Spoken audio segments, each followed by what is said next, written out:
Just forget, but I feel like a shell of a human, Put on a brave face for ya, pretend that it's alright. Repaint my mind blood orange, so I can sleep through the night. Put on a brave face for ya. Pretend that it's alright. Repaint my mind blood orange, so I can see a sunrise.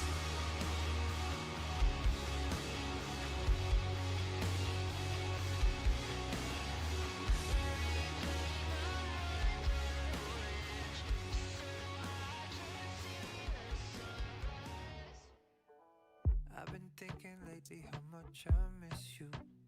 I haven't touched your face in weeks. I've been thinking how much I'd like to kiss you,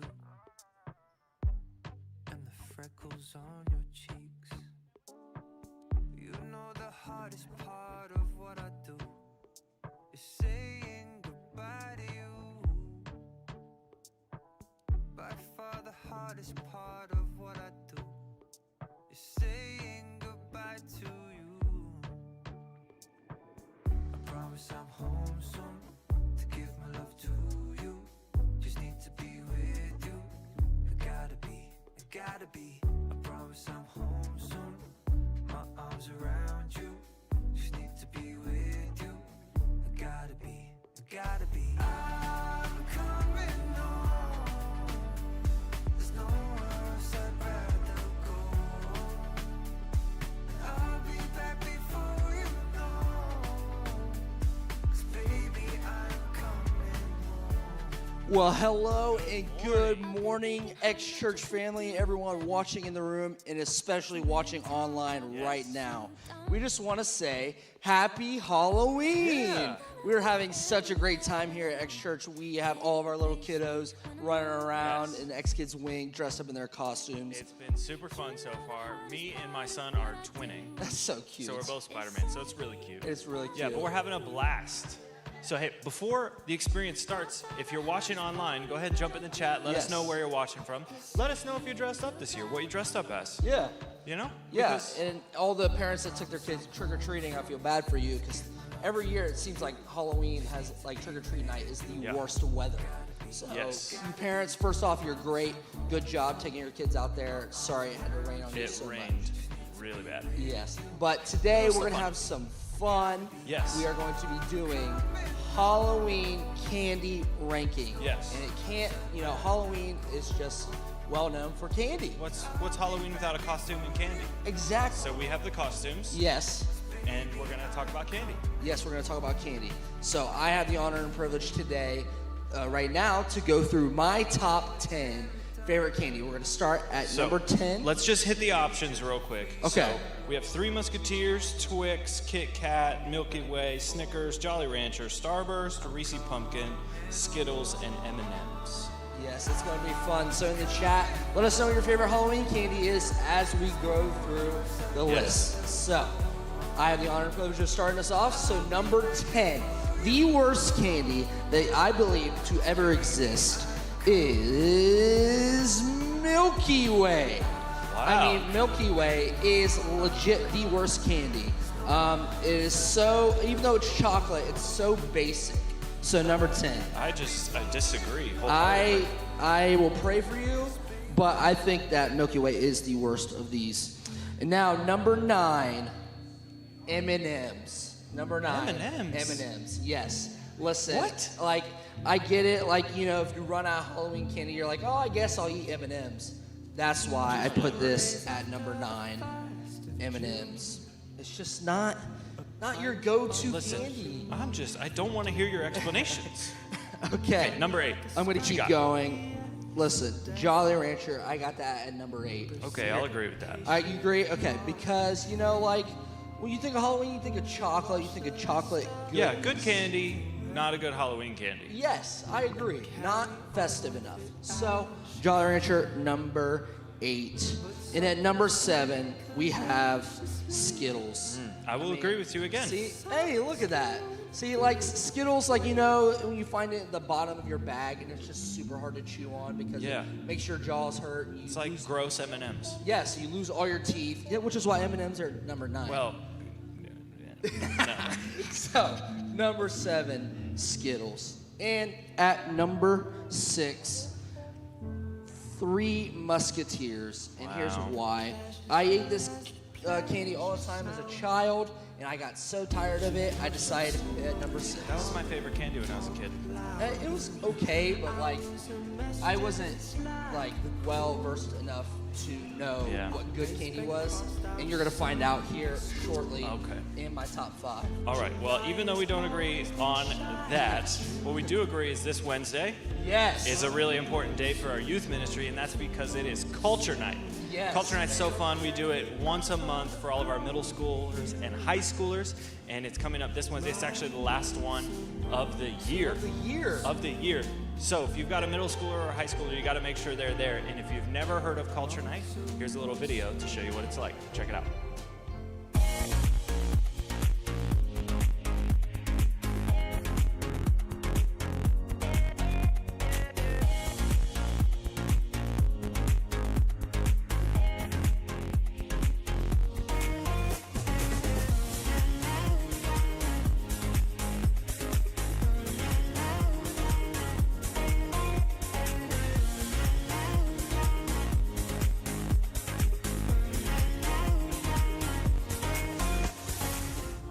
Yes. And that is Culture Night. So much fun. Man, so much fun. Last month, we had glow in the dark dodgeball, and it was so much Awesome. fun. So much fun. And this week, this coming Wednesday, we have DJ Astro, our special guest, Yes. coming in hot, coming in with the beats, with the bass Yep. drops, and we have just an amazing experience lined up for all Pizza the middle party, I schoolers. heard. Yes, pizza party. Pizza party. Can't beat pizza ever, ever, ever. So make sure you get all your middle school and high schoolers there, man. It is going to be a night that they're not gonna want to miss. Absolutely. I don't want to miss the rest of your top 5. My- I have completely, mostly disagreed. Oh, we're losing our Jolly Rancher. Oh, jeez. All Well, right. it's Number all right. 5. Number 5, Starburst. Starburst. Yes, I put that in my top 5. Starbursts are just great in general. They just have great flavor. I would rather have Starburst than Skittles. If you could agree with me there. I would agree. There's I would only agree. 2 good flavors though of Starburst: Yes. pink Yes. and yellow. You lost me. Lost you there? Pink Let and red is what you meant to say. No. Let us know what your favorite Starburst flavor is, but I put that at number 5. And at number 4, we will go with the Kit Kat. This is my wife's favorite candy. It's my and- wife's favorite candy. Oh my goodness. So I always just, love seeing her face when I give her a Kit Kat. It's just the greatest thing. So I'll put that at number 4 in honor Good call. of that. I got you. Thank you. I appreciate that. Now we are down to our final 3. These are probably the top candies of all time. Whether it's Halloween, Christmas, it does not matter. Here we go. At number 3, Twix. Oh. The left Twix. The left Twix to be The exact. left Twix to be exact. Yes. It has such a good, caramel chocolate flavor. I forget Yeah. what else is in Twix. What else? Like a, what's the bottom? Like a wafer thing? Yes. Wafer, caramel, Yes. chocolate? So this is like if Milky Way did it right. Like not enough wafer in a Milky Way to where it's a There's waste. no wafer in a Milky Way. Oh, there's not? What is it? Nougat. Oh, see, I don't really care. Twix is better. We'll put that at number 3. Number 2, and we all can agree that Reese's are just so good. Peanut butter Especially the chocolate. pumpkin.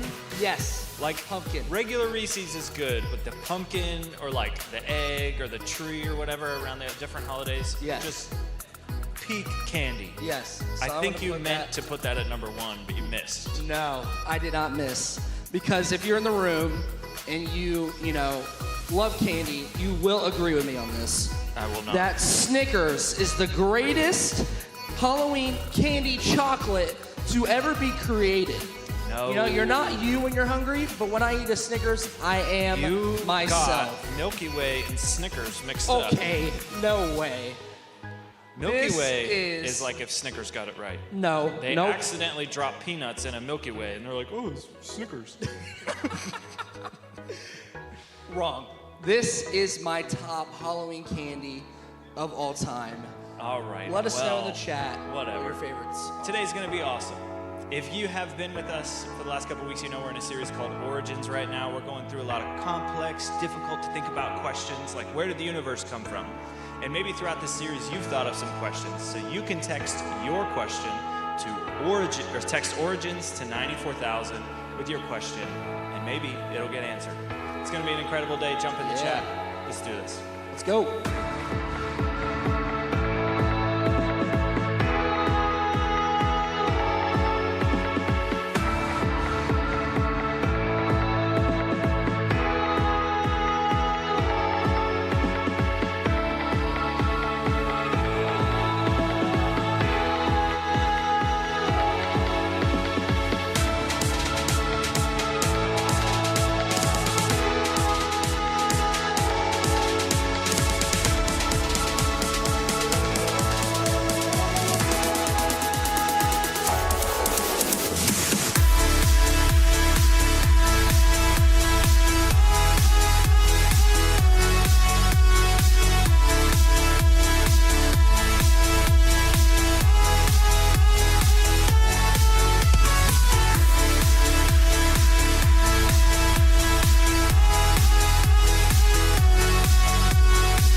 Y'all ready to dance?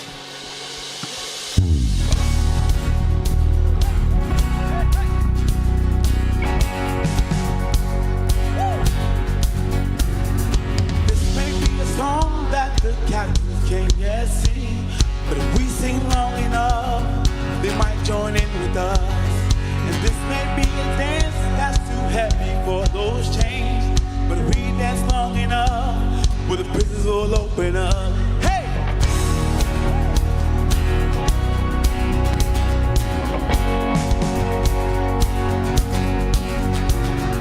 This may be a shout that those fragile ones can't bear, but if we shout long enough, well, the walls might finally fall. And they may need some help to lift their hands up in the air, but we know that freedom's coming, so we'll sing it all the more. We're singing, oh, oh, oh, the redeemed now have a song. We'll sing it all day long, till the rest come running home. Oh, oh, oh, all the broken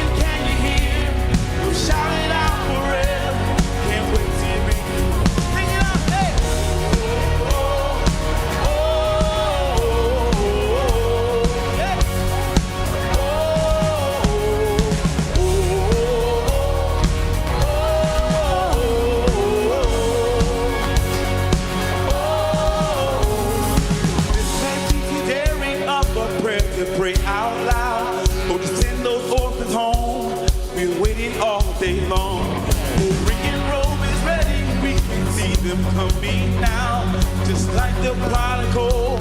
We're gonna meet them in the road, and we're singing, oh, the Redeemed now have a song.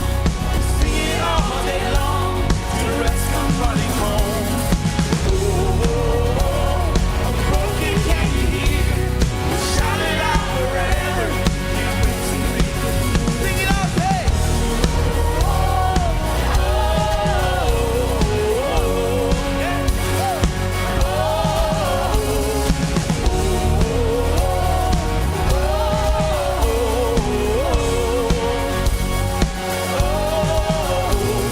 Strongholds start to break at the sound of our voices, at the sound of our praise. Come on.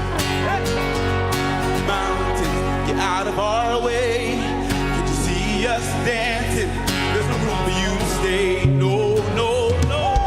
Strongholds start to break at the sound of our voices, at the sound of our praise. Yep. Mountains, get out of our way. We can see us dancing. There's no room for you to stay. We're singing, oh, the Redeemed now have a song. We'll sing it all day long till the rest come running home. Oh,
X Church, today's a day where we get to sing and celebrate our return to the risen King, the one who welcomes us with open arms.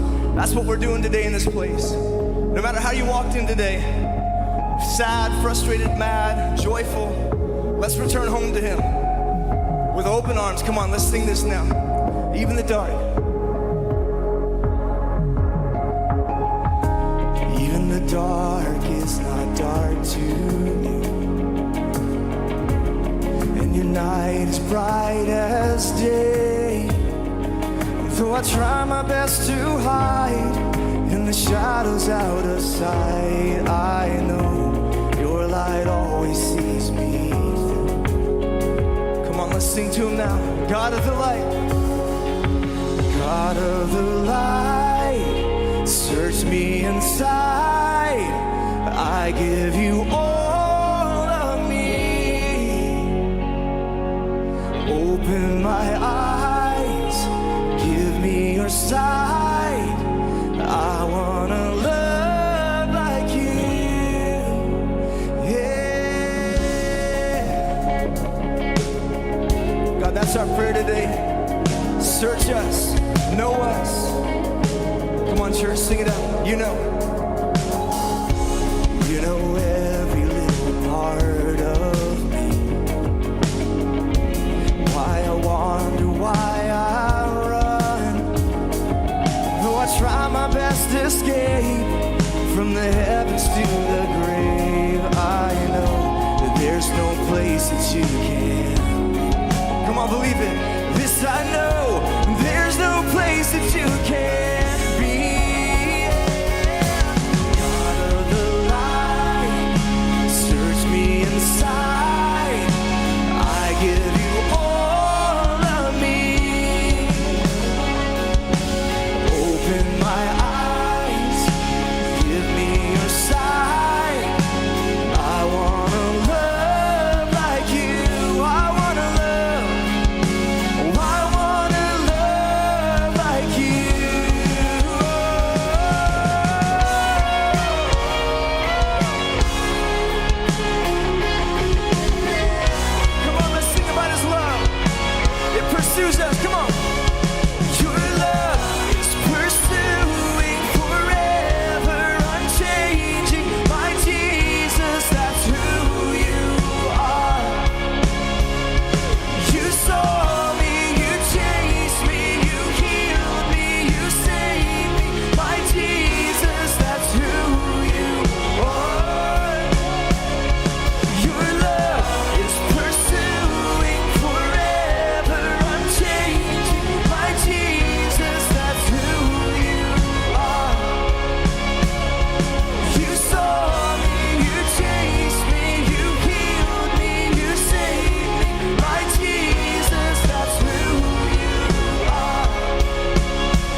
this morning to not check out of this, not check out of what God is doing right here. This is our opportunity to get to sing praises back to Him. So right now, close your eyes.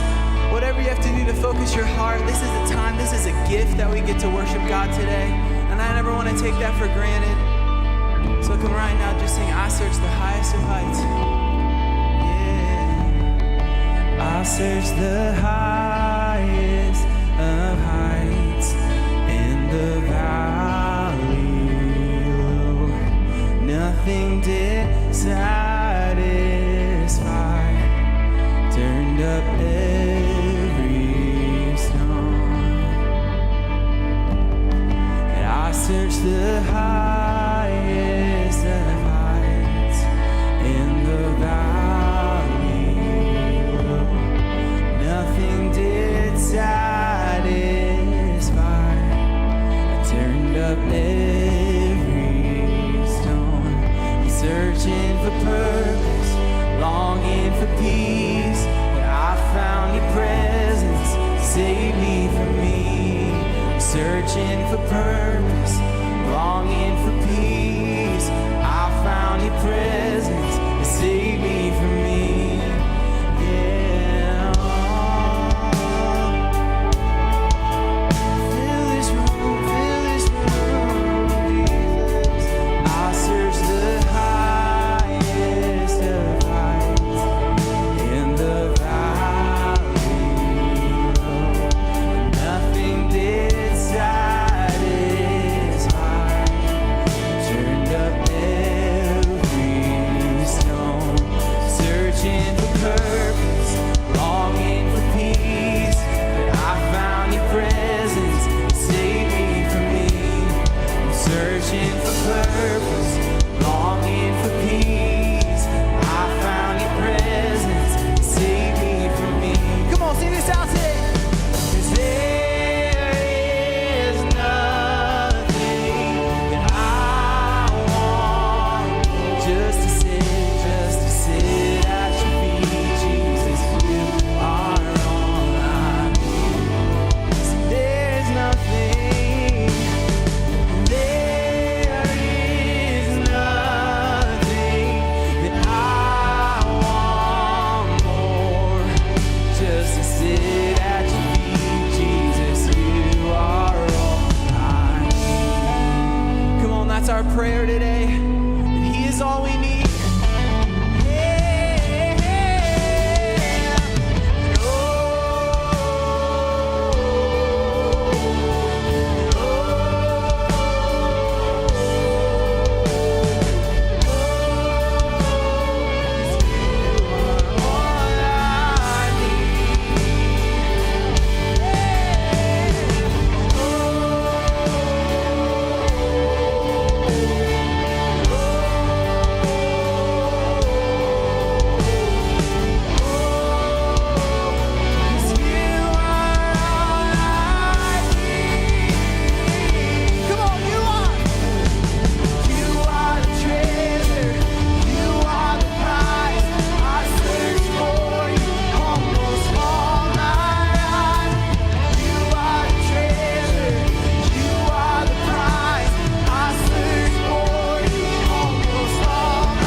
just to sit at your feet, Jesus. You are all I need. Just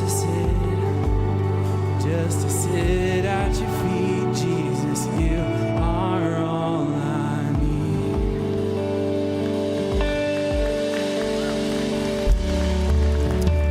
Heavenly Father, Jesus, as our heart is postured to look for you, God, our situations and circumstances, God, we give them to you. We sit at your feet asking you to continue to search for us. God, would you clear our hearts? Would you clear our minds of what you would speak to us today?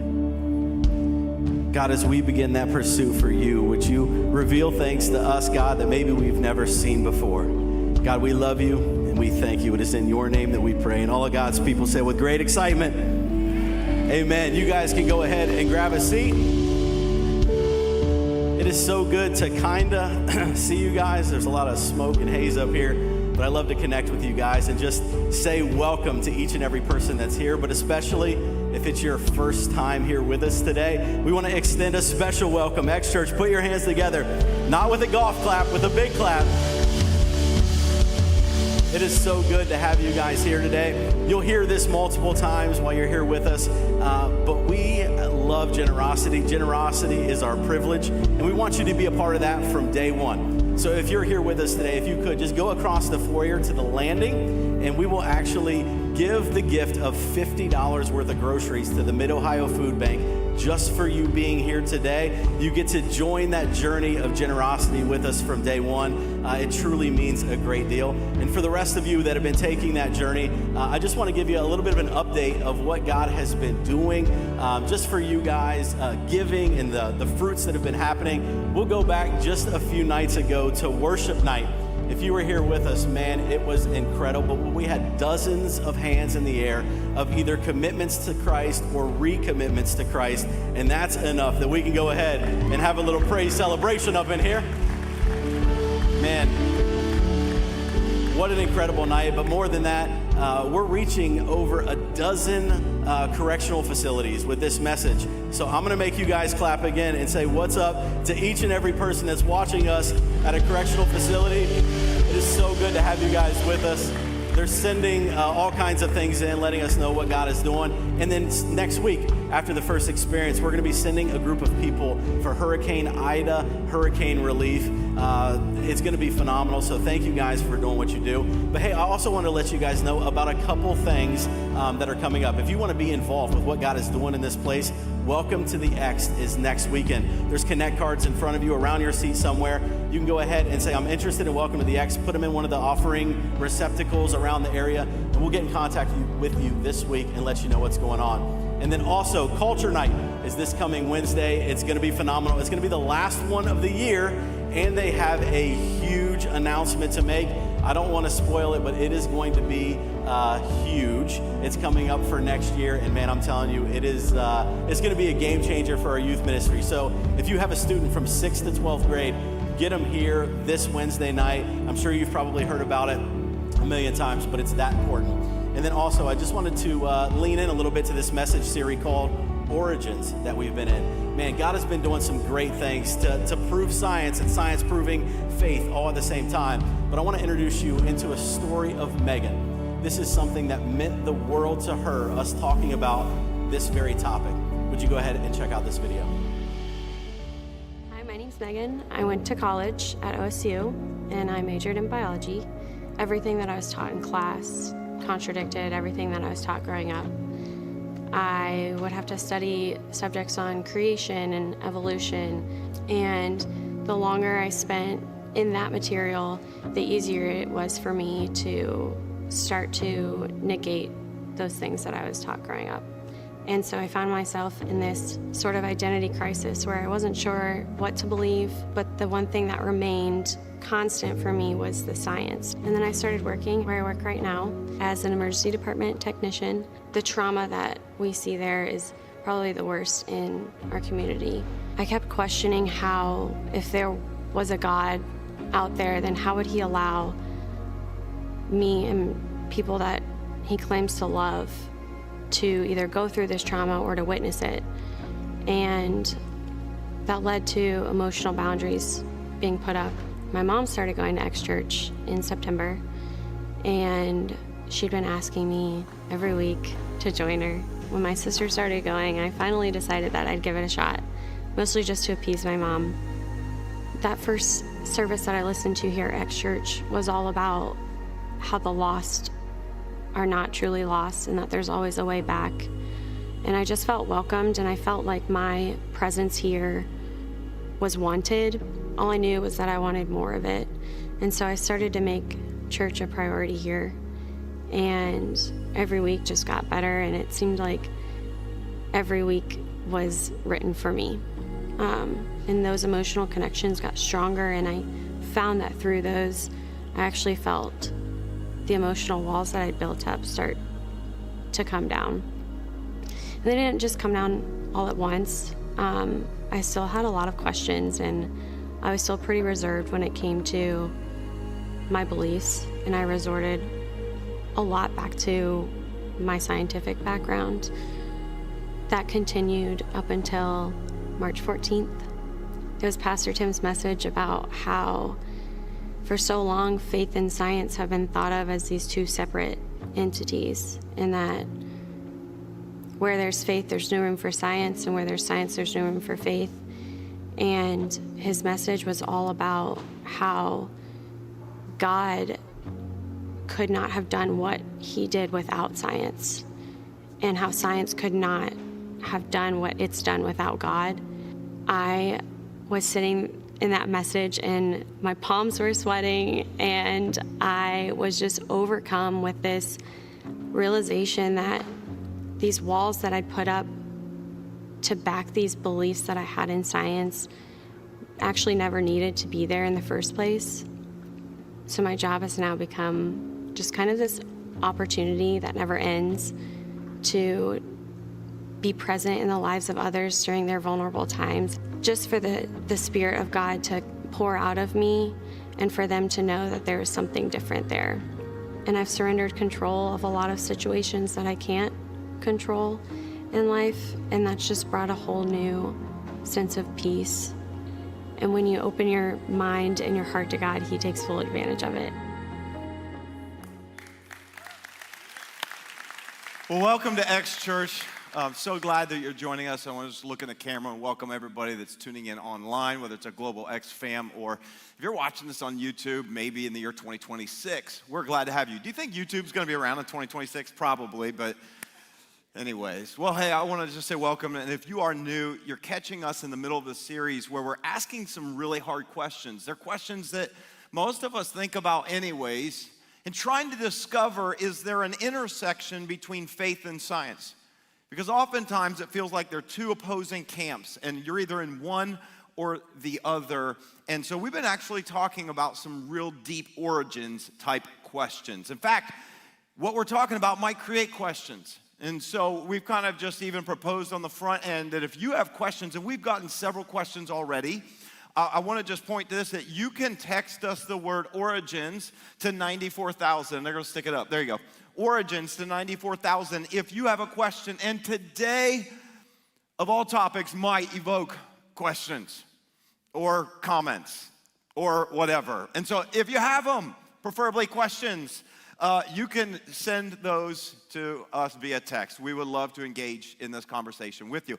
Now, before I just jump into today's topic, I'm going to need just a little bit of help with something, and it'll make sense later. So somebody near the front, I've got 3 different bike locks, and I wanted to see if there's anybody that wants to try to open any of these bike locks during the message. Is there anybody that wants to try to open them? Come on, just, if not, I'm going to pick on some people.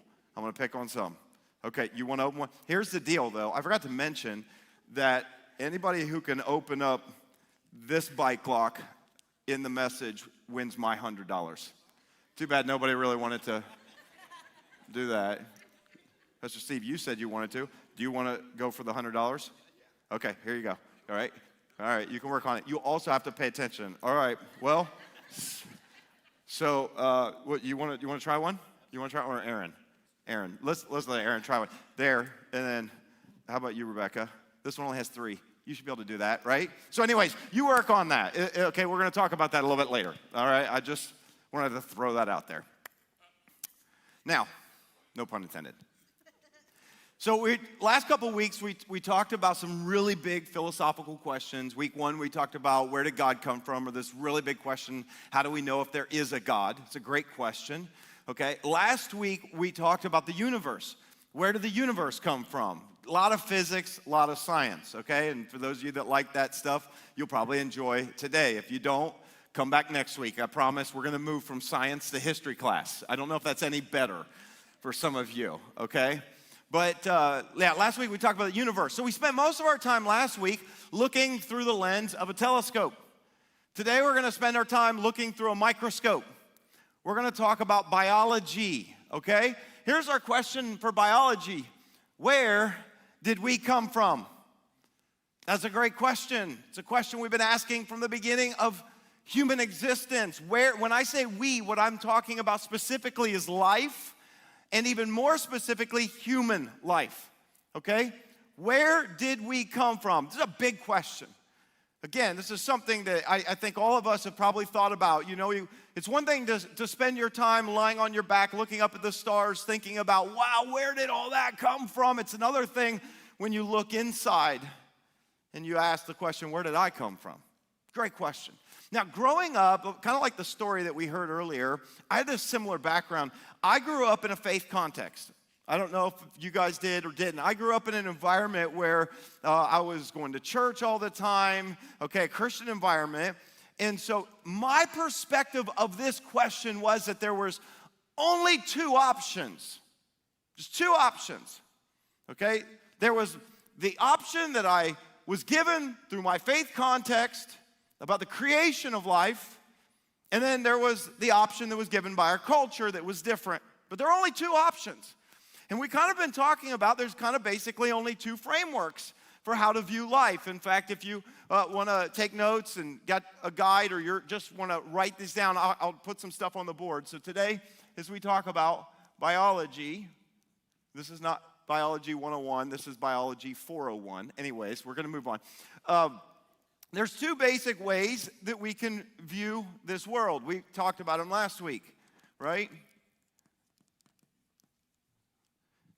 Theism and atheism. Okay? I know that's kind of like oversimplifying things. You're like, I'm somewhere in between. I understand that. But theism basically is the idea that you believe there is a God. Or you could believe in multiple gods, pantheism. Okay? There's all kinds of different theisms, but basic belief there's a God. Versus this end believes there is no God. The only thing we have is the material world. We talked about that last week. But I think sometimes it's a little too binary. I think sometimes as I grew up that it was just like you're either here or you're here when it comes to these kind of big questions. What I would propose to you today is a little bit different. What if we were to see this as a spectrum? Okay? So on this side of the spectrum, theism really believes there's a God. That end of the spectrum, there is no God. You could call this a faith spectrum, if you will, okay? Now, when it comes to this question, and I want to throw out, so I decided I was going to take a little bit of time, pause right here, to actually list some of the different views that we get across the spectrum when it comes to this question, which is the origin of life, okay? So I'm going to write these down. Now, you can write them down if you want. You can kind of, maybe figure out which one is me. Which one have I believed for most of my life growing up, okay? So way over, we're going to start on the far left side and work our way to the right. This will be the most literal when it comes to the Bible, okay? I'm going to start and then kind of work our way that. This one, I'm just going to put YE, creationism, okay? This stands for Young Earth Creationism, right? What is that? Basically believes that Genesis 1 account is a very literal, that it was a literal 6 24-hour days that God created the world, and then we follow the genealogies, which would say our world is only about 6,000 to 10,000 years old. Okay, that's a young Earth creationist view of the world, all right? Now, here's what we know. That is in stark contrast to what science tells us about the age of the earth, which would put the age of the earth around 4.55 billion years old. So again, we see a huge gap right here, right? Okay, so young earth creationism. Let's move over and we'll do this one, the day age view. I gotta make sure I can fit all these. Day age view. What's a day age view? This one is where someone says, I believe in a literal interpretation of Genesis 1, but, you know, in Peter, his epistle in the New Testament, he said, a day for us is like 1,000 years to the Lord. So what if each one of those days was 1,000 years? Well, that would say 6 days of creation would take 6,000 years then, plus all of human existence. Now we're getting to 12, 15,000 years. So the Earth's getting a little bit older, but still nowhere near the 4.6 billion years that science says. Okay, so this is the day age view. It has its own, all these have some challenges. It has its own challenges with the order of creation, if you look at them. Okay, so day age view. Then we get another one. We're going to call this one historic creationism. I'm having to write really small now. I'm not going to fit. Historic creationism. You can write it out yourself. Historic creationism, what is that? Basically, follows a literal interpretation of Genesis 1, believes that maybe there was a huge gap between Genesis 1, verses 1 and 2. We talked about them last week. And then when God started to create the rest of the world. And in that gap, when the earth was formless and void, remember we talked about that last week? Could be that that's a time period that could be millions or billions of years old. And then God created the world in 6 24-hour literal days, okay? So historic creationism. As we move here toward the middle, we get something called literary framework. Okay, what is literary framework? This is someone who takes a view, representation of Genesis 1 and says, I'm not so sure it's literal, maybe it's more literary. So in other words, it could be that when it's talking about the days, it's just giving us an explanation, not of how, but of kind of like what God was doing. And in this interpretation, it actually looks at maybe the days aren't necessarily consecutive days, because it kind of is weird how the sun and the moon, all those are day 4, but then before that you've got some other things like the vegetation, like that doesn't make sense. So it says that the first 3 days, it seems like they all fit into this pattern of forming the skies, forming the seas, forming the lands. And then the second group of 3 days seems to be about filling the air with birds, filling the seas with fish, filling the land with animals. Could it be that it was forming and it was filling, and it's more of a just telling us a narrative? It's literary, not literal. You got it? You follow me? You follow me? Are you bored yet? I'm sorry if you're bored, but I felt like it was important for people of all different faith environments to kind of hear that there's a lot of different views of the interpretation, because that's often been one of the biggest challenges. Okay, we move over here to something that has kind of emerged recently called intelligent design. Maybe you've heard of this, often referred to as ID. How many have heard of intelligent design before? Okay, a lot of you. This is kind of relatively new and coming to light. But it's this idea that really says that there is scientific evidence of a designer, a mind behind everything that we have. But here's what it does not do. It does not posit that it is necessarily the God of the Bible. Okay, in other words, this is purely a scientific approach that removes the theology altogether. Now, I will tell you this, though, a little secret. Most, if not all, intelligent designers, not all of them, but most, if not all of them, have a real faith, okay? But they don't go there. They kind of separate it and say, let's talk science. Science seems to point to a designer. So intelligent design. Then you get to this one that we're going to call theistic evolution, okay? Theistic evolution sometimes is called evolutionary creationism. But it's basically a merging of them where someone would say, I believe there's a God, and that God actually, when he kickstarted everything, he created the mechanism of evolution to actually then do its work and then to create everything we have. So it's kind of a merging of the two. Not a ton of people that fall in line. One of the books that I recommended, The Language of God by Francis Collins, he's a theistic evolutionist, and he explains what he believes in it. And I wanted you to have variety, so that's why I put that stuff in there, okay? I will say this. It's possible this does have other theological complications, if you ask me, when you look at the rest of the Bible. It has some other ones. But Then you get all the way over here, and what I would call scientific materialism. Okay? Scientific materialism. This is on the far end of the spectrum, and this would be someone who believes only in a material world and our scientific methods to help us understand what it is. Okay? So this is just, I just wanted to give you just a quick rundown, just real fast, quick rundown on kind of a variety of different ways to view the origin of life. Now, why did I do that? Because when I grew up, I was only told that there were, or really saw, two options. This one and this one. And they do not meet. They don't meet. They don't intersect. So which is it? These are the big question. And so you got creationists who are fighting with scientists, and you know, people who are believing scientific materialism, and there seems to be no intersection in the middle. Okay? Now, how do they answer this question of the origin of life? Well, let me kind of just, I'm going to group these a little bit, okay? So if we group these 6, kind of, they would say that the answer is God, designer, creator, okay? This is how we got the origin of life. If you take these last two, so this theistic evolution kind of rides the fence, okay? If you take this one, the answer would be what? Evolution. These are the answers. These are what you have when you ask this question. How did we get here?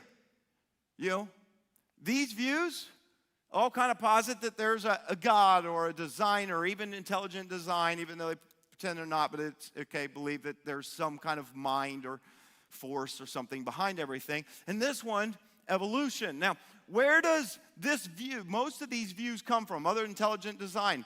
Most of these views come from the Bible. Some type of interpretation, how they read the Bible, right? Where did this view come from? Well, it really came to light in the mid-1900s. A guy that you guys are probably familiar with, you probably heard of, Charles Darwin.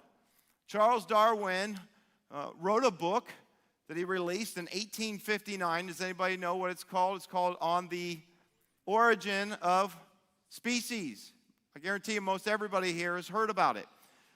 Darwin, who wrote On the Origin of Species, really kind of put forth this idea of evolution, of an example of maybe how we got here without a God.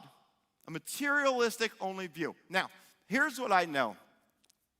That whenever we talk about this question, I just want to say this up front. This, for whatever reason, tends to be a real hot button for most people. Okay? I want to say this up front. This tends to be, if you're someone who lives over here, you get really mad if someone says the Earth is 4.6 billion years old. No, it's not. And if you're someone who lives over here, you get really mad when someone says something about evolution. So, here's what I want to say, okay? Let's all just take a breath today, and let's understand when you see that many different views of something that none of us can prove, okay? Let's all just kind of go, we might be able to agree to disagree. Can we all agree on that? There's a little bit of space to agree to disagree, okay? As long as you agree with me, we're fine. I'm just kidding. But the reason why I say that is because people just get so up in arms about this, okay? And what we're going to talk about in the next couple of weeks, and what I want to say is, if you're a person of faith, it is important, but it's not the most important thing, okay?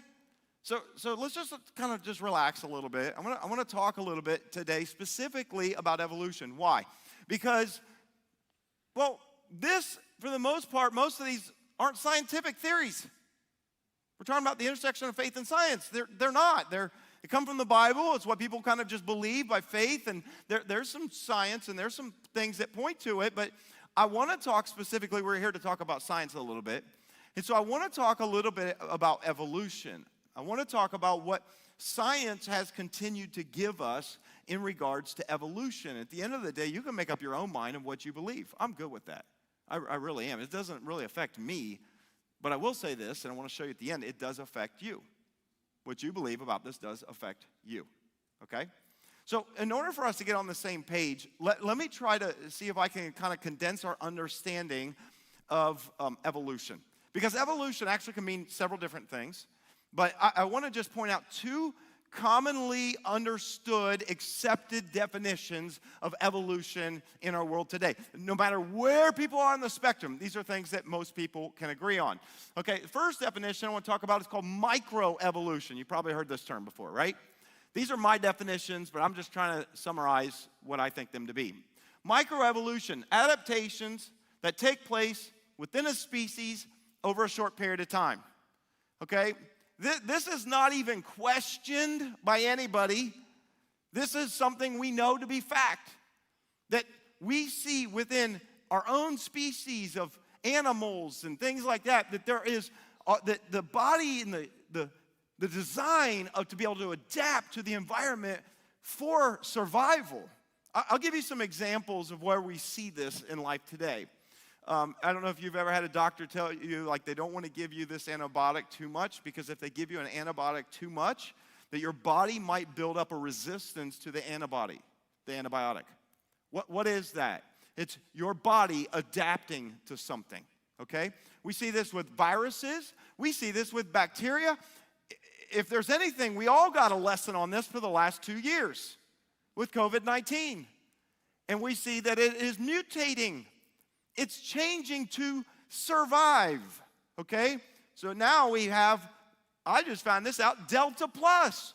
I always just thought that was an upgraded seat on an airline. I did not know that that was actually the latest thing we're dealing with, Delta Plus, okay? When moths, their wing color would change because of the Industrial Revolution, and trees and everything started to change color because of the smog. And so the moths that try to hide from animals coming, and they change colors, and then hereditary, they pass it down. That is microevolution. Now, microevolution is something that is evident. We see, and that's something that Charles Darwin saw. Charles Darwin was actually, as a biologist, was traveling around studying in the islands of the Galapagos Islands, where he began to study the finches, little birds. And one of the things that he noticed was, depending on which island you'd be on, their beaks were different. Some had longer beaks, some had shorter and stubby beaks and wider beaks, and they were all a little bit different based on the wind patterns, based on the terrain, based on how they had to hunt for food. And so Darwin realized that, oh my gosh, that the longer they live here, the more they adapt to their environment. And so here's what Darwin did. That's what he did for On the Origin of Species. He took these hereditary adaptations and he said, hey, wait a minute. What if you keep adapting and you long enough, he extrapolated it to something we call macroevolution.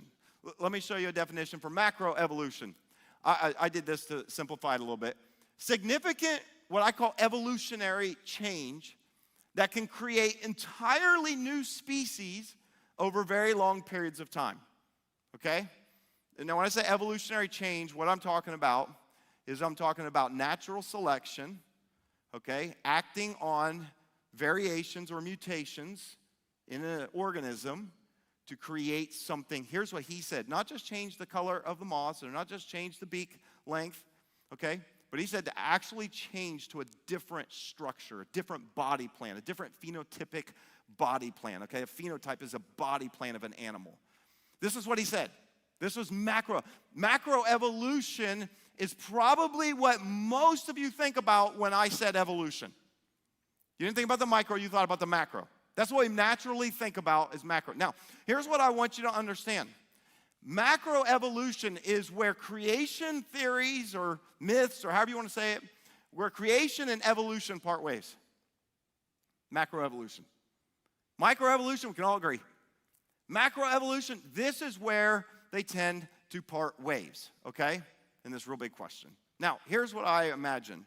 Most, if not nearly all of you, probably not all, but most of you probably were taught the theory of evolution in school. That'd be my guess. It is the predominant scientific theory that is taught in regards to biology in our public schools today. And so my guess is most of you already have a basic understanding of evolution this way. And I understand that because, first of all, let me say this. We live in a secular society. You understand that, right? We don't live in a Christian society. Please get that out of your head if you actually think that. We live in a secular society, and so a secular society is not going to teach different theories of religion. They're going to teach secular. They're going to all the way down here. Whether the teachers believe it or not, that's what you teach, okay? So I understand that. But here's what I want to at least suggest. And again, if you're someone that says, oh, I love evolution, it's incredible, that's awesome. I just want us to note something. Today, it's not really taught as a theory, but as fact. I want you to understand that. It's not really believed that, hey, this is a theory, that, hey, you know, we got evidence, this and that really supports this to be a strong theory, but it is assumed as fact in our culture today. Across all of sciences, almost all scientists, it's just assumed to be fact. And I would say this, the leading voice for evolutionary biology today is a guy I've mentioned already in the past. His name is Richard Dawkins. Okay, Richard Dawkins, he's still alive today. He's written several books, The Selfish Gene, talking about your genetics, The Blind Watchmaker, The God Delusion. These are just a few of the books that Richard Dawkins has written. Now, he is somebody that believes in fiercely in evolution, evolutionary biologist, and he believes in it so much that he thinks that if you don't, something's wrong with you. Now, I want you to hear something that he said. This was in 1989 in a New York Times piece that came out. I want you to hear a quote, because some of you go, I'm not sure if I believe in evolution. I want you to know who the leading voice of evolutionary biology today thinks about those who do not agree with him. Here's what he said. He said, it is absolutely safe to say that if you meet somebody who claims not to believe in evolution, that person is either ignorant, stupid, or insane, or wicked, but I'd rather not consider that. Wow, that's intense. This was in 1989. He said, if you find somebody that says, I don't believe in evolution, they're at minimum, they're ignorant. You just haven't learned. But they might be stupid, insane, and dare I even say wicked. Now, here's something I want to say about this kind of commentary, because I want to say this. This type of attitude exists, listen to me, here and here. Please hear me. It exists everywhere. And when I think about that kind of attitude, especially coming from a scientist, let me just say this. Can I tell you what I think it's doing? It's actually moving a field of study to a religion. Because that's what religion says. I'm right, you're wrong. And if you don't agree with me, you're sinful. You're wicked. And the challenge when you have this, and I'm going to say, no matter where you are, this kind of mindset across the board, the challenge when you have that mindset is you never allow yourself to be open to the possibility of discovering something new. This applies to some people over here and some people over here, and possibly some in between. Like, I want to think about this. Science is built on the ability to discover new things. We're discovering new things all the time. But if you have such a, I'm right and you're wrong, so much so that I think you're wicked, insane, then that's where we end up in these camps where we fight and we don't actually try to find what's true. Okay, I want to talk about the origin of life. Let me give you, because I think one of the biggest challenges, and I'm just saying the biggest challenges for scientists today, is to answer this basic question, where did organic matter come from in the first place? If everything just happened and there's a big explosion, a big bang, and we're just all product of natural resources, how do we get living biotic material from abiotic material in the first place? Now, there have been a few different hypotheses, no real theories. No, there's no concrete, and it's hard. How in the world would you know something that happened possibly billions and billions of years ago? Okay, it's a great question. But I want to give you a few of them when it comes to the origin of life, okay, that maybe you've heard about. The first one I'll talk about, they call it, have you ever heard of the primordial soup? Has anyone heard of that? This basic idea, they believe the atmosphere on the earth was such that billions of years ago that when water was able to arrive, okay, and you have to have the right kind of climate and everything for water, condensation, that it created these ponds. And we all know, if you've ever been to a pond, especially a stagnant pond, that really stuff grows there, right? And it's possible that there was chemical reactions in this environment, where maybe there was even lightning that struck and hit and electrified, and all of a sudden we got life, or some type of life. So there were some interesting studies that were done. In 1953, there was a famous experiment that was done by two scientists, Stanley and Miller. Maybe you've seen this before, where they tried to recreate what they thought the atmosphere of the old Earth was. And so they took some of the basic elements that we know existed, okay, a long, long time ago, and they put it in water in this closed environment, this contraption, and then they shocked it with electricity. Hey, we need, okay, a lightning strike on, okay, that did that. And what they ended up was this water, this liquid. And in this liquid, they found amino acids, okay? Now, amino acids, anybody that would know this, are the building blocks of protein, okay? Some of you know that because you do pre-workout that has amino acids so you can build muscle. Okay? And so they thought, we figured it out. This is it. The problem is protein in itself does not replicate. It's not self-replicating. So here's the problem. You might have basic amino acids, but you don't even have protein or protein folds, and then here's the other challenge, that they're not self-replicating. So you got to have something that would replicate itself. So they also found out years later, that what they thought was the atmosphere of the earth actually was different, and so the whole experiment was null, okay? So this is kind of an early one. It was. After that, there were things like a metabolism hypothesis. I'm going to skip right over that. I don't think anybody really believes this. It just means chemical reactions using the energy of the environment to actually metabolize and then build things, okay? It's not really taken very seriously. The most popular one right now today, though, would be RNA world hypothesis. Okay, I don't know if you heard of this one, but there are scientists right now who are trying to, because RNA, similar to DNA, a little bit different, but it works like an enzyme, and so it's a catalyst, and your body uses it to create things, and so they're actually trying to break apart and see if we could create in the right kind of atmosphere RNA. It's not happened yet, but this is kind of the leading one right now, that there was RNA. Now, here's the problem.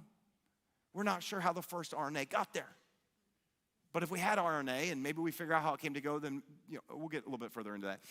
And then there's another one called panspermia, and that's a weird word. Some of you need to write that word down so you can just think about it a little bit later. Panspermia sounds kind of like a funny one, but there are actually scientists who've written very, very scientific documents on it. It's this idea, pan, out there, that organic matter arrived on this earth from outside of the earth. You could say an alien civilization deposited. What most think when they see panspermia is they think of a meteor that may have come from another planet, from something else, a star that broke up, that actually carried some organic matter to the earth. It hit, and then the right conditions, maybe the primordial soup, then things began to take off, okay? Here's the challenge that we have. Scientists have this challenge, and you can look around.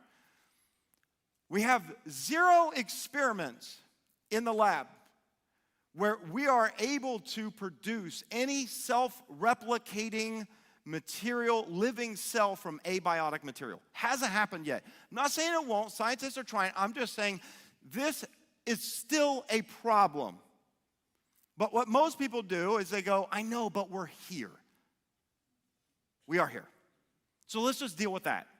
So let's just skip that, and let's just deal with the fact that we're here. How did we get here? That's a great question. There's actually quite a few new advancements that have happened in science in the last 50, 60 years in the world of biology that I think really speak to, and they kind of speak into this question of evolution.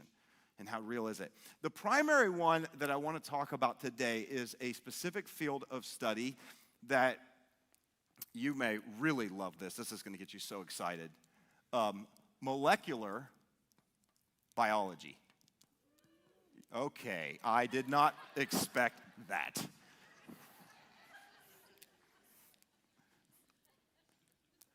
Woohoo! Cheer for the molecular biology. Okay. So molecular biology, this field really began to take off and grow in the mid-1900s, and it really added a lot in favor of evolution, it seemed, okay?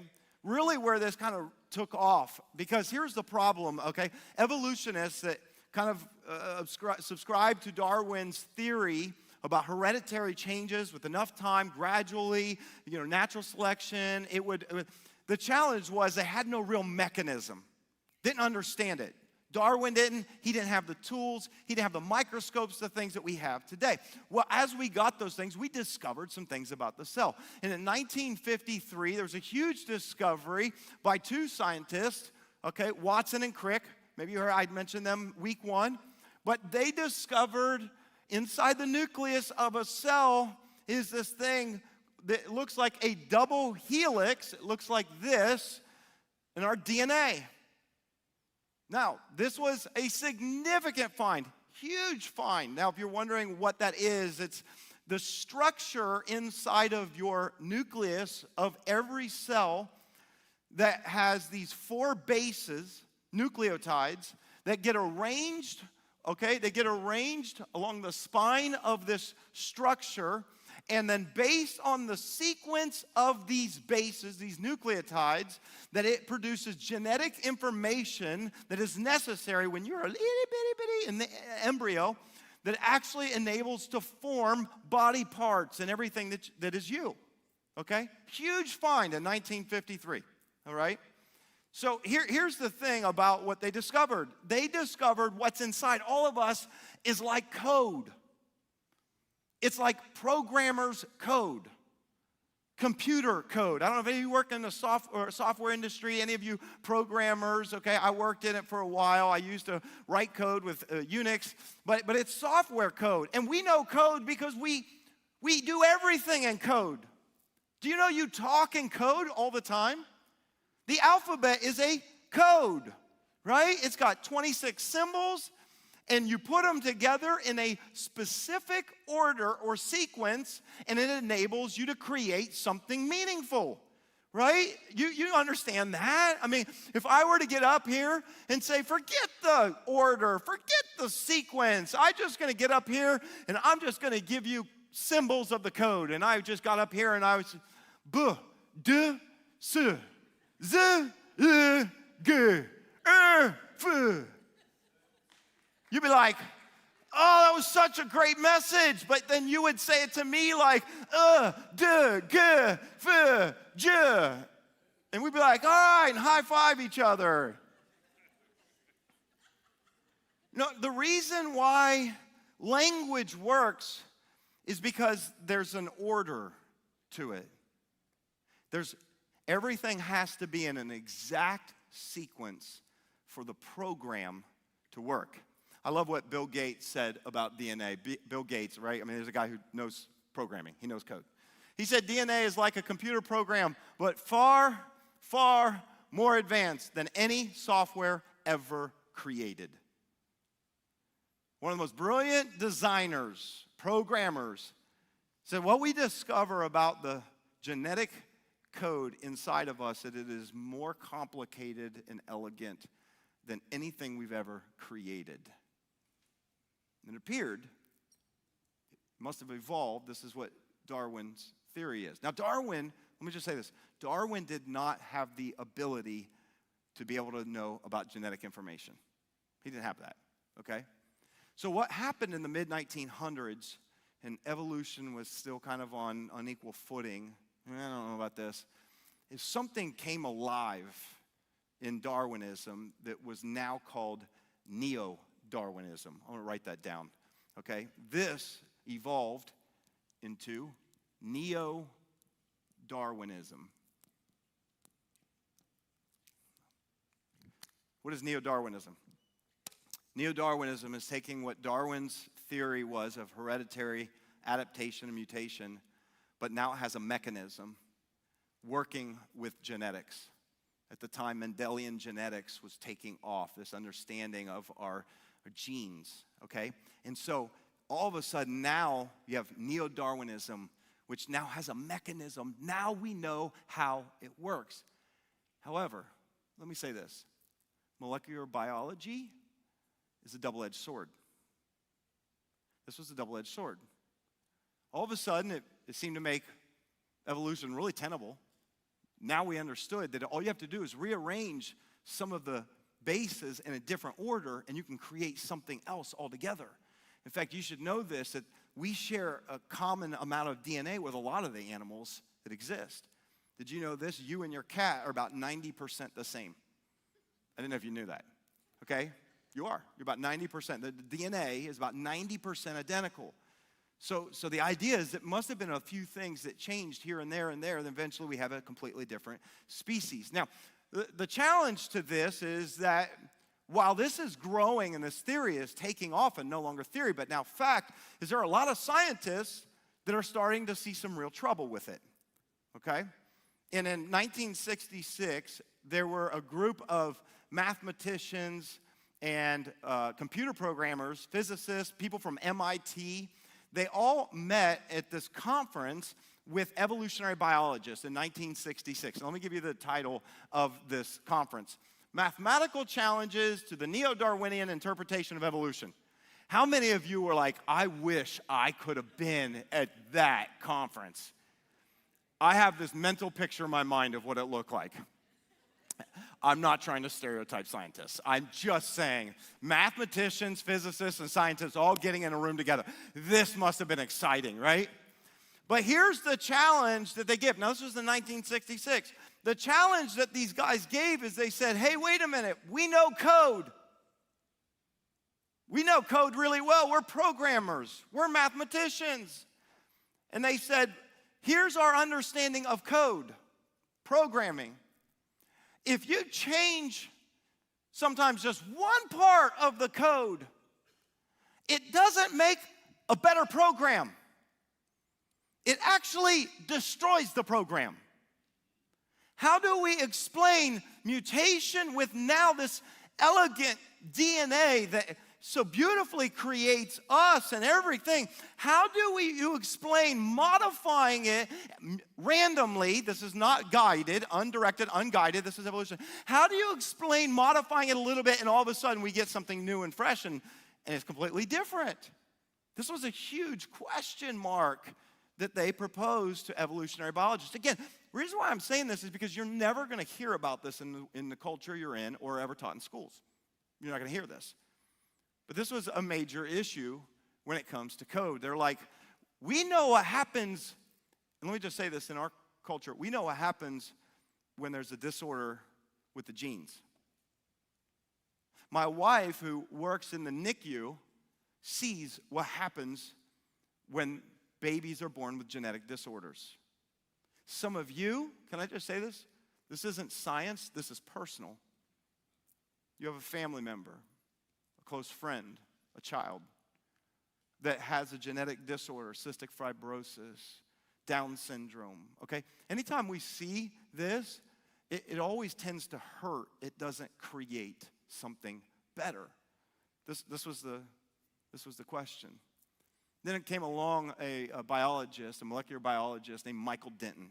Michael Denton is an Australian-born molecular biologist, and he released a book called Evolution, A Theory in Crisis in 1985. And he, again, looking at this is, again, molecular. Now we're getting down into the really, really small. He said, there's some real problems with this. Now, by the way, let me just say this. To be a scientist and come out and say there's a problem with evolution is literally like suicide, educational, okay, intelligent suicide. Like, you will be ostracized and not taken seriously. And so Michael Denton, he put this out, and when he did this, he was talking about the code, and he started to give us probability and statistics, things that I know you guys absolutely love. And one of the things that he did in one of his chapters was he said this. He said, to take our English language and to have a 12-character phrase. You take 12 characters of the English language and put it in a phrase that makes sense and it means something. He said for every 12-character phrase that makes sense out of 26 possibilities, 26 letters and different he said you have 100 trillion possibilities of creating phrases that are incoherent. And he exposed something that was really coming to light about a combinatory problem. There was a combinatory problem. There's this problem that we have with the math that random changes to the DNA are supposed to create something that's functional. And he said it's far more likely that it creates something that is dysfunctional or non-functional. This later kind of become known as what's called combinatory inflation. David Berlinski, who's a mathematician and a philosopher, he kind of coined this term. Dr. Meyer, I've got a couple of his books on the list if you want to read them. He talks about it in Darwin's Doubt, this idea. And he uses an example of bike locks. Where are my bike lock people? Bike locks. Did you get it? Did you get it? Not yet. You're still working. Amen. You get it yet? No. See, the reason why I felt safe with my $100, okay, is because you need a lot of time. You need a lot of time. And here's what you need. This is combinatory inflation. The idea is that the more chances you have, the more sequences you have, the harder it gets, okay? A 3-digit bike lock, there's 1,000 potentials, okay? 3 digits, 10 digits with 3 options, 3 combinations, right? On a 4-digit lock, you have 10,000. You add 1 extra, and it multiplies by 10. A 5-digit, 100,000. So you have a 1 in 100,000 chance of getting, and if you get that right, then we know there is a God. I should have just given you the code, paid you, and we could have prayed, and we'd have been done. Proved it. Okay. Now, where does this fall into science? Okay? It falls into science if you understand about proteins and what it takes to create something meaningful. Okay? Let me show you this next picture. I want amino acids. Okay? Amino acids, we talked about those earlier. Kind of the building blocks of proteins, right? There are about 20 different amino acid types, okay, that come together in different orders to create chains, right? So when they come together in a chain, and then when they react with each other, okay, amino acids, what they turn into is this thing under a microscope called a protein fold. So they come in either a helix form or what looks like a paper sheet form. And so these, based on the order of them, when they react with each other and they all come together, they can form this fold. Why is this important? Because when you take something that's a little itty bitty chain that's long enough, and they get several of them, and then they wrap around each other, they actually create something with 3D shape. See, you and I are 3D. There's size, there's dimension to us. You need that in order, as I said, to build muscle, okay? And so they create protein fold. So there was a scientist, Douglas Axe, who sought out to figure out what are the probabilities. Are they more likely when there's randomness in our genetic information to produce something new genetic information? You need new genetic information to create new body plans, okay? He sought out to find out what are the probabilities of it. Let me show you this screen. I know you're just so excited. You're hanging on this edge of your seat. Okay. There are about 20 different amino acids. Some say 22, but basically there's 20 different amino acids that all create all of you, okay? He looked and said, at minimum, the smallest length of amino acid chain that can produce any kind of meaningful protein fold is 150 long. So we need 150 amino acids. We have 20 different ones to choose from to create a sequence to make a functional, okay, to make a functional protein. Are you following me? Okay? What is the math for this? Okay, 150, they've got 20 different options, 20 to the 150th power, which means that there are 1 to 10 in the 195th power possible combinations. That's a 1 with 195 zeros after it. This is the amount of possible combinations you can get to make a 150 sequence amino acid chain with 20 different, okay, acids, all in different orders. You follow me? You follow me so much? Some of you, I think I lost half the room. Pastor Rick. Okay, sorry. Just go with it and then shake your head, all right? Here's what you need to know. For every one of these functional, we need a good one. We need a good functional protein fold. Here's what he discovered, doing an experiment. He did tests, he did experiment. There's a specific experiment to figure out what are the odds of, what are the create, functional and non-functional. There are 10 to the 77 non-functional combinations. For every one working protein fold, there are 10 to the 77 power non-functional combinations. What does this mean? The question is, when it's random, and there's a random mutation, to get it just right so that the bike lock opens to create something new is far more probable to be wrong, non-functional, than it is functional, by a lot. In fact, some scientists say that total atoms in our universe, I don't know how in the world you could calculate that, but they calculate somewhere around 10 to the 80th power. I just want you to see, this is why there are some scientists who are saying, this doesn't seem plausible to us. Now, let's skip out of all of this. Okay. He's not the only one. There were several evolutionary biologists, many of whom, can I say this, are atheists, that were picking up on this. I'll run through just a couple of them real fast. There was a group called the Altenberg 16. It was 16 evolutionary biologists. These are evolutionary biologists that all got together in 2008, and they said, we don't think neo-Darwinism works. Now, they're not saying we believe in God. They're saying we need to find a mechanism that does work, okay? Most of them are atheists, evolutionary biologists that got together. Another, agnostic at least, evolutionist named Lynn Margulis. Lynn Margulis, who passed away in 2011, she actually was married to Carl Sagan for a little while. Okay, she's an American biologist, evolutionary biologist who believes in evolution but rejects neo-Darwinism. Okay, so she's like, I think Darwin was onto something, but what we're saying today, she says, I don't think it works. Here's a quote she gave.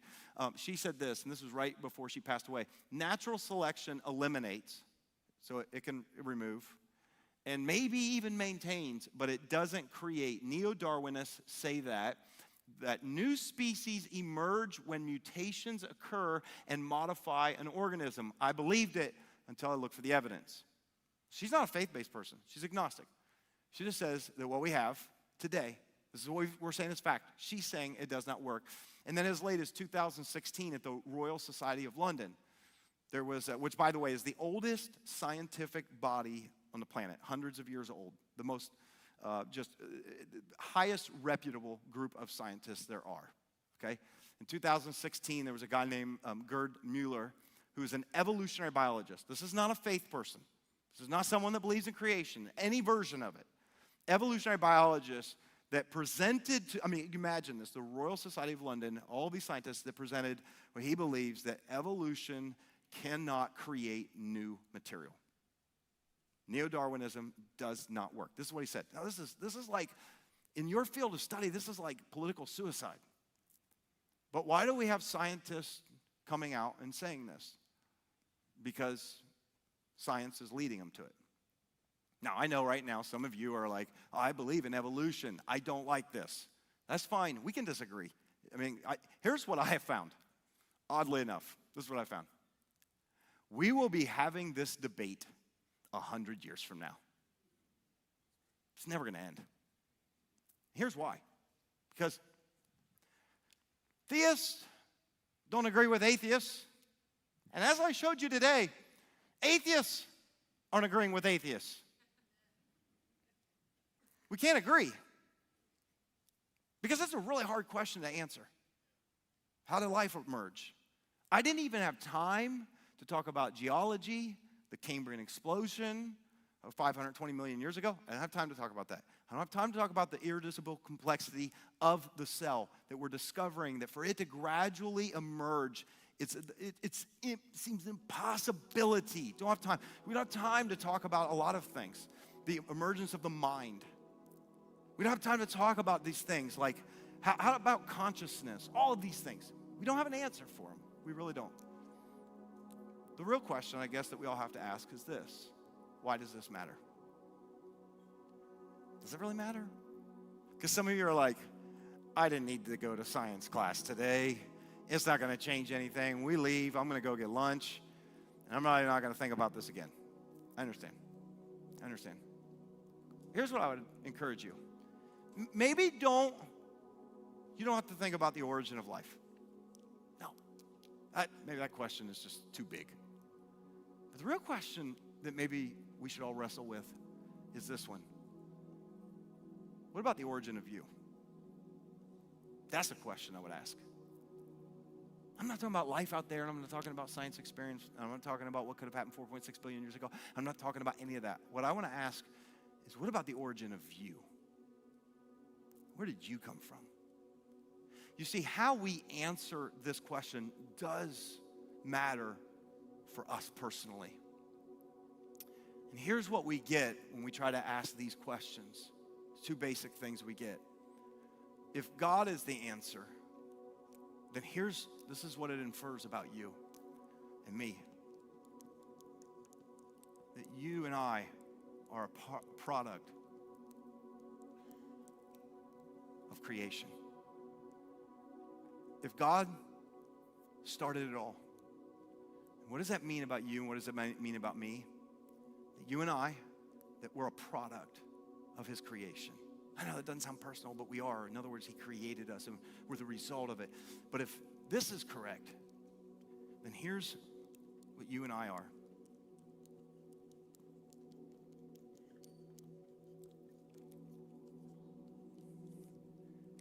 You're a process. You're a product or you're a process. Those are the only options that we get from these views. That's a big difference. There's a big difference. What do I mean by the process of evolution? Well, one of the original architects of neo-Darwinism, his name's George Simpson, scientific materialism. I want you to hear what he said about the process of evolution in you and me. He said, man is the result of a purposeless, it's random, and natural process that did not have him in mind. That's the result. If it's true, and it could be true, guys. If it's true, we are evolved animals. We are. You're the product of a process. But if there is a God, can I just tell you that I believe there is a God? Not just because of this question, but all the questions we've been talking about so far. When I look at the sum of all of them, you know what I find? Is the idea that there's a designer, a creator, a mind, a God, however you want to say, behind the universe, behind life, actually makes sense when you look at all of it together. And I want you to hear, if you are a product of God's creation, then I want you to hear what God's word says about you and it says about me.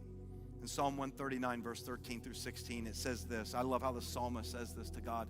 It says, oh yes, you shaped me first inside, then out.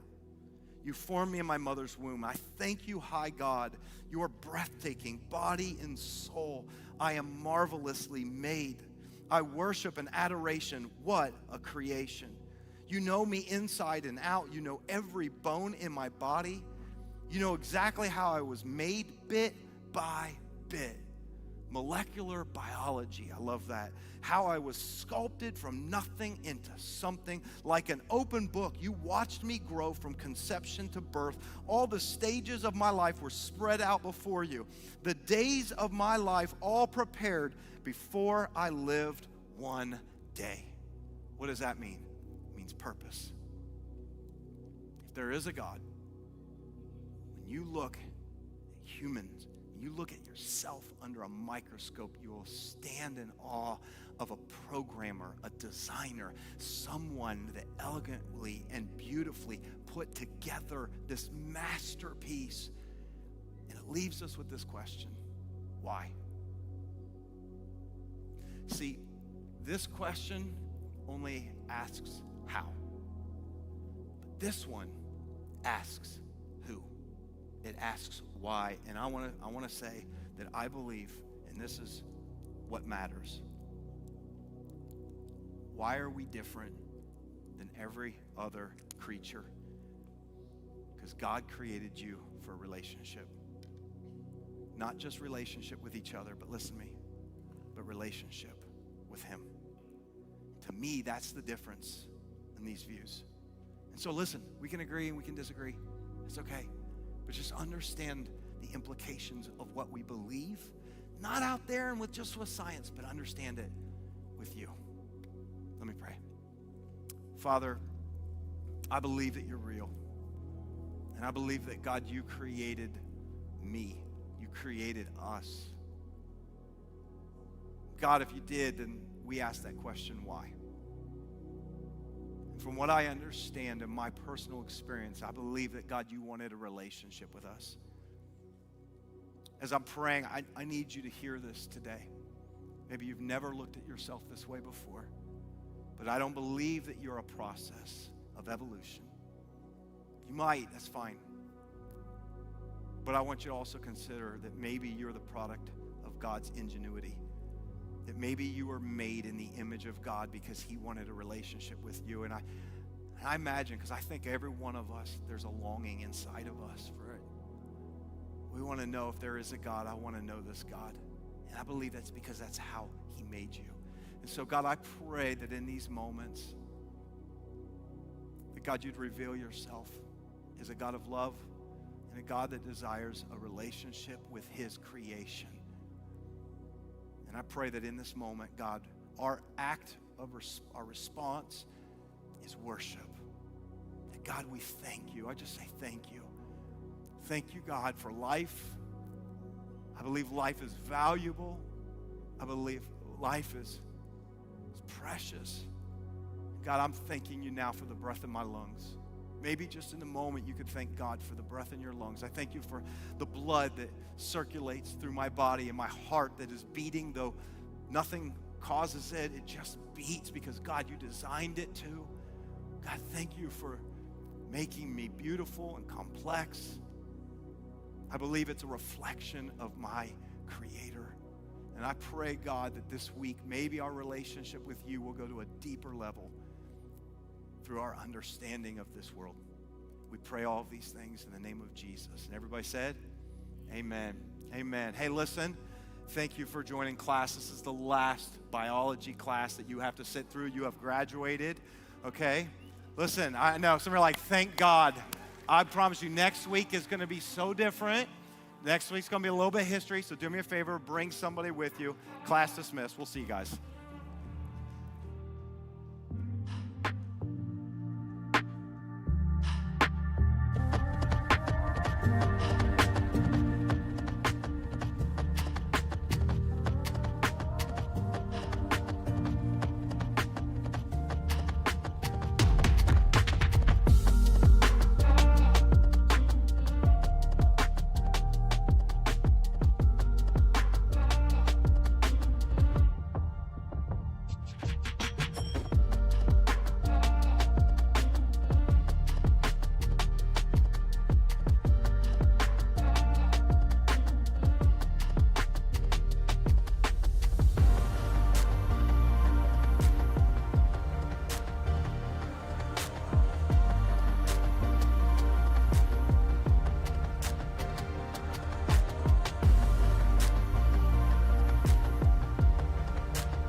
ghost, I dream alone, lie awake.